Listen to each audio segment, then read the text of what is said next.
E pessoal, nessa aula nós vamos falar sobre o chamado worm, ou verme, que é um tipo de malware, um tipo de código ou programa malicioso.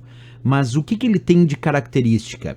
É que ele se propaga e muito automaticamente pelas redes de computadores, enviando cópias do seu código malicioso, isto é, cópias de si mesmo, de computador em computador através das redes. Observe essa imagem. Imagina a ideia de uma rede que foi infectada por worm. Então, esse worm, esse verme, ele começa a se replicar, criar cópias do seu código, e aí ele vai se replicando de computador em computador através das redes, deixando os computadores infectados e a rede normalmente muito lenta. Por isso ele é chamado de verme ou worm. Agora um detalhe, ele é diferente do vírus de computador, porque o worm não precisa de um hospedeiro para funcionar, quer dizer, ele não entra dentro de um outro arquivo ou dentro de um outro programa, então ele não se propaga por meio da inclusão de cópias de si mesmo e se tornando parte de outros arquivos ou programas. Quem faz isso é o vírus, ele se propaga de computador em computador através das redes, essa é a ideia do worm, do verme, né?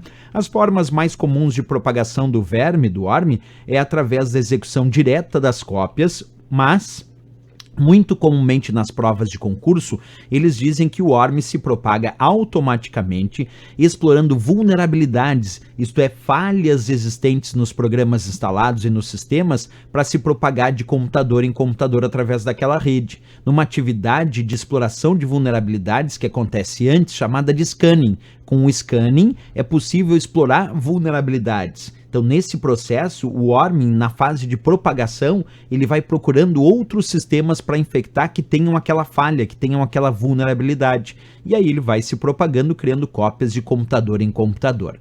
O processo de propagação do worm parte primeiro da identificação de um computador-alvo, depois do envio da cópia e depois a ativação da cópia. E aí reinicia todo esse processo de novo, identifica outro computador-alvo com aquela vulnerabilidade, envia uma cópia, faz a ativação da cópia e reinicia o processo de novo, e por isso que ele se propaga muito nas redes. O grande problema que um worm pode causar na rede é o consumo de muitos recursos, justamente devido à grande quantidade de cópias de si mesmo que ele costuma se propagar, deixando então os computadores daquela rede extremamente lentos, com desempenho afetado, e a própria rede na sua conexão fica muito lenta. Então o grande problema de um worm é de fato deixar a rede muito lenta e os computadores também dessa rede muito lentos.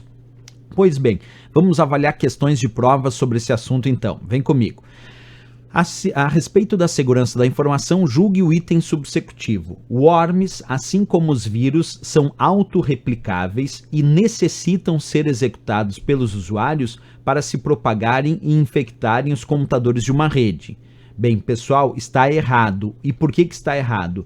Porque no momento que ele diz que o worm é autorreplicável, isso é verdade, ele se replica automaticamente. Agora aqui ele disse, e necessitam ser executados pelo usuário. Errado, ele pode ser executado pelo usuário, mas na grande maioria das vezes não necessita ser executado pelo usuário, se propaga automaticamente através das redes, se ocupando de vulnerabilidades, de falhas no sistema. Por isso que está errado. Ele não necessita ser executado pelo usuário. Inclusive, normalmente não é executado pelo usuário. Ele se propaga, repetindo, automaticamente, ocupando falhas, ocupando vulnerabilidades do sistema. Por isso errado aí essa questão.